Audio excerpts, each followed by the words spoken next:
कराची के ठग की 8वीं किस्त के साथ हाजिर हूँ। पिछली किस्त के आखिर में नोटों की कहानी चल रही थी। आइए देखते हैं हकीम जी नोटों से क्या हुनर दिखाते हैं। इसी लम्हे उन्होंने मेरी तरफ देखते हुए कहा, भैया बुरा ना मानो तो ज़रा वो स्टोव जला दो। ये कहकर उन्होंने चारपाई की पांती जानिब कनस्तर के एक उल्टे हुए अद्धे की जानिब इशारा किया और मुझे माचिस थमा दी। मैंने उठकर टीन के अद्धे को पलटा। स्टोव उसी के नीचे ढका हुआ था। मैंने उसको एक खाली कोने की जानिब खिसका कर हवा भरी। तेल की एक पतली सी धार उबलने लगी। हवा निकालकर मैंने उसे तीली दिखाई तो तेल ने आग पकड़ ली और मैं हकीम जी की तरफ देखने लगा। इतनी देर में वो न सिर्फ नीचे वाले नोट पर कागज़ जमा चुके थे, बल्कि उसके ऊपर दूसरा नोट भी रख कर उनके चारों तरफ काला धागा लपेट रहे थे। चंद ही सानियों में बर्नर ने गैस पैदा कर दी तो मैंने दोबारा हवा भर दी और स्टोव एक आवाज़ के साथ जलने लगा। अब हकीम जी ने नोटों और कागज़ की मुख्तसर सी गड्डी के गिर्द धागा लपेटने के बाद उसे दोनों दफ्तियों के बीच में रखा और दफ्तियों के गिर्द धागा लपेटने लगे। मैं उठकर अपनी जगह वापस आने लगा तो उन्होंने हदायत दी, कनस्तर का अद्धा स्टोव के ऊपर रख दो और ये अद्धे के अंदर डाल दो। उन्होंने दफ्ती और नोटों वाला बंडल मेरी तरफ बढ़ाते हुए कहा और मेरे बदन में एक सनसनी दौड़ गई, मगर मैं किसी मशीन की तरह उनकी हिदायत के मुताबिक अमल करके अपनी जगह आकर बैठ गया। वो मुस्कुरा रहे थे और मैं बुद्धुओं की तरह उन्हें टिकटिकी बांधे देखे जा रहा था। नोटों को इस तरह आग पर सेंकना एक ऐसी अजीब बात थी जिसका कोई वाज़ेह मकसद मेरी समझ में न आता था। सच्ची बात तो यह है कि इससे पहले किसी ऐसे वाक़ये को देखना तो अलग रहा, मैंने कभी इसके बारे में कुछ सुना या पढ़ा भी नहीं था।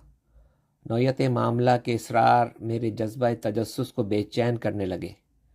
हकीम जी गालिबन मेरे इस इस्तराब से मज़े ले रहे थे और आंखों की चमक में इजाफे के साथ साथ उनकी मुस्कुराहट गहरी होती जा रही थी। एक बारगी हकीम जी हाथ में रुमाल लिए हुए उठे। कनस्तर के अड्डे को एक कोने से उठाकर उन्होंने स्टोव से नीचे उतार दिया और उसके अंदर पड़े हुए बंडल को रुमाल से पकड़े हुए अपनी जगह वापस आ गए। स्टोव जल रहा था और बंडल के अंदर का हाल जानने के लिए मेरी बेचैनी तेज़ी से तरक्की कर रही थी। कुछ तवक्कुफ के बाद हकीम जी ने दफ्ती के ऊपर लिपटा हुआ धागा कैंची से काट दिया और ऊपर की दफ्ती अलग करके एक तरफ रख दी। धागे में लिपटा हुआ ऊपरी 100 का नोट बजिनसा पहले जैसा नज़र आ रहा था। हकीम जी ने मानी खेज निगाहों से मेरी तरफ देखते हुए धागे की लपेटें काटनी शुरू कर दीं और मेरे दिल की धड़कन तेज़ से तेज़ तर होने लगी।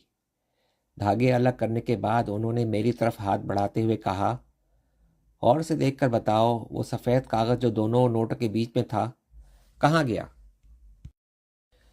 ये कहकर उन्होंने अपने हाथ की चीज़ों को ताश के पत्तों की तरह फर्श पर फैला दिया। 100 के 3 नोट फर्श पर पड़े हुए थे। सादे कागज़ का कहीं नामो निशान भी न था। मेरी अकल चकरा कर रह गई, मगर सब कुछ मेरे सामने या मेरे हाथों ही हुआ था। मुझे तस्लीम करना पड़ा कि सादा कागज़ नोट बन चुका है। किस कदर हैरत अंगेज़ और गैर मामूली बात थी। 100 का नोट इतनी आसानी से बना लेने का मतलब ये था कि 1.5 पसली और 1.5 टांग का मतकूक सा स्याह फाम और जाहिल बूढ़ा जो इस वक्त मेरे सामने बैठा था और जो देखने में हर एतबार से कतई गैर अहम मालूम होता था, वो चाहता तो देखते ही देखते दौलत के ढेर लगा सकता था। क्या एक वक्त में आप एक ही नोट बना सकते हैं? कुछ सोच के मैंने हकीम जी से सवाल किया। नहीं तो सैकड़ों और हज़ारों भी बना सकता हूँ, वो मुस्कुराते हुए बोले। 2 नोटों से एक नोट बनता है। इसका मतलब यह है कि जितने भी नोट बनाने हों उनसे बस एक नोट ज़ायद गड्डी में रखना होगा। इस जवाब पर मैं एक उलझन सी महसूस करने लगा तो उन्होंने हंसते हुए कहा, तुम समझे नहीं। देखो, 2 नोटों के बीच में एक कागज रखा जाता है। ये कहकर उन्होंने तीनों नोट उठा लिए। पहले की तरह एक दफ्ती के बीचों बीच धागे बिछाकर उन्होंने उसके ऊपर एक नोट रखा और कहने लगे, देखो, अब मैं इन 3 नोटों से 2 और नोट बनाऊंगा, अच्छी तरह देख के समझ लो। फिर उन्होंने नोट के ऊपर शीशी वाला तिलस्मी दानेदार मसाला छिड़का, घुटनों की ओट में रखे हुए थैले में हाथ डालकर एक सादा कागज निकाला, एहतियात के साथ उसे नोट के ऊपर जमाया, उस पर तिलस्मी मसाला छिड़का और उसी तरह दूसरा नोट उसके ऊपर जमाया। मसाला छिड़कने के बाद दूसरा सफ़ेद कागज़ फिर जमाया और आखिरी नोट उसके ऊपर जमा कर धागा लपेटने लगे। बाद में उन्होंने दफ्ती का दूसरा स्याह टुकड़ा भी उसके ऊपर रख दिया। धागे के चंद फेरे लपेटने के बाद उन्होंने उसे हाथ में उठाते हुए कहा, अब की बार 2 नए नोट बनेंगे और कुल नोटों की तादाद 5 हो जाएगी। ये कहकर उन्होंने वो बंडल घुटने की ओट में रखते हुए बाहर झांकते हुए कहा, चाय पियोगे भैया? ज़रा होटल वाले को आवाज़ तो दे दो। मुझे वाकई चाय की ख्वाहिश हो रही थी। मैंने होटल की तरफ निगाह जमा कर देखते हुए 2 चाय के लिए आवाज़ दी।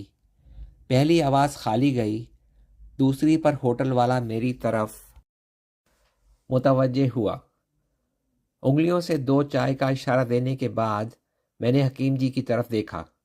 उन्होंने अपने घुटनों के अकब में रखी हुई गड्डी पर हाथ फेरते हुए कहा, चाय वाला आकर चला जाए तो कनस्तर का अद्धा स्टोव पर रख देना। अच्छी बात है, मैंने कहा। इतने में चाय वाला भी आ गया। दोनों कप उससे लेकर मैंने एक कप हकीम जी की तरफ बढ़ा दिया और कनस्तर को स्टोव पर रखने के लिए उठ खड़ा हुआ। मगर जैसे ही मैंने हकीम जी की तरफ पीठ की, उन्होंने कहा, ये भी ले लो, कनस्तर के अंदर रख देना। मैंने पलट कर देखा तो हकीम जी नोटों वाली गड्डी मेरी तरफ बढ़ा रहे थे। इस काम से निपट कर जब मैं अपनी जगह वापस हुआ तो वो बड़े इत्मीनान के साथ चाय की चुस्कियां ले रहे थे। हकीम जी, मैंने उन्हें गौर से देखते हुए कहा, आप वाकई हकीम हैं और ऐसे वैसे भी नहीं। नोट बनाने का ऐसा मसाला और नुस्खा तो लुकमान ने भी ईजाद न किया होगा। वो बेसाख्ता कहकहा लगाते हुए बोले, तुम भी धोखा खा रहे हो भैया। मैं हकीम नहीं हूँ, 20वीं सदी का अमरो अय्यार हूँ। हकीम होता तो ये धंधे क्यों करता? फिर आप हकीम जी क्यों कहलाते हैं? मैंने शिकायत के लहजे में कहा। वो हंसते हुए कहने लगे, दरअसल मेरा नाम ही हकीम है, अब्दुल हकीम। वैसे हकीम जी मुझे उन ठगों ने मशहूर किया है जो मुझसे धतूरे का सफूफ लिया करते हैं। धतूरे का सफूफ? वो किस लिए? मैंने चौंकते हुए कहा। मुसाफिरों को लूटने के लिए। वो मेरी तरफ मानी खेज निगाहों से देखते हुए बोले, मैं धतूरे का ऐसा सफूफ तैयार किया करता हूँ जिसे खाने की किसी चीज़ मसलन मिठाई, हलवे और पकौड़ों वगैरह में मिला देने से ना इसका जायका जाहिर होता है, ना खाने वाले के मर जाने का डर होता है। हाँ, वो बेहोश ज़रूर हो जाता है। जो लोग रेलवे में सफ़र करने वाले मुसाफिरों को लूटते हैं वो ये सफूफ मुझसे ले जाते हैं। रेल में वो जिस मुसाफिर का सारा सामान उड़ाना मुनासिब समझते हैं उसके दोस्त बन जाते हैं और सफूफ मिली हुई कोई चीज़ उसे इस तरह खिला देते हैं कि किसी को शक नहीं होने पाता। थोड़ी देर बाद वो बेहोश हो जाता है और ठग उसका सारा सामान लेकर किसी स्टेशन से गायब हो जाता है। कभी कभी ये काम मुझे भी करना पड़ता है। लेकिन हकीम जी, मैंने हैरत के साथ कहा, जब आप घर बैठे इतनी आसानी से नोट बना सकते हैं तो ये छोटे छोटे और घटिया धंधे क्यों करते हैं? इसलिए कि नोट बनाने के लिए मेरे पास हमेशा ही 100 के नोट नहीं हुआ करते, उन्होंने पुरस्कार लहजे में कहा। और हम जैसों का एक ही हुनर पर गुजारा भी तो नहीं होता। 8वीं किस्त यहाँ ख़त्म करते हैं। याद रखिए, कनस्तर में अभी नोट पड़े हुए हैं और अगली किस्त आपको ज़रूर चौंका देगी। नोटों की कहानी अभी ख़त्म नहीं हुई। اجازت دیجیے، شکریہ.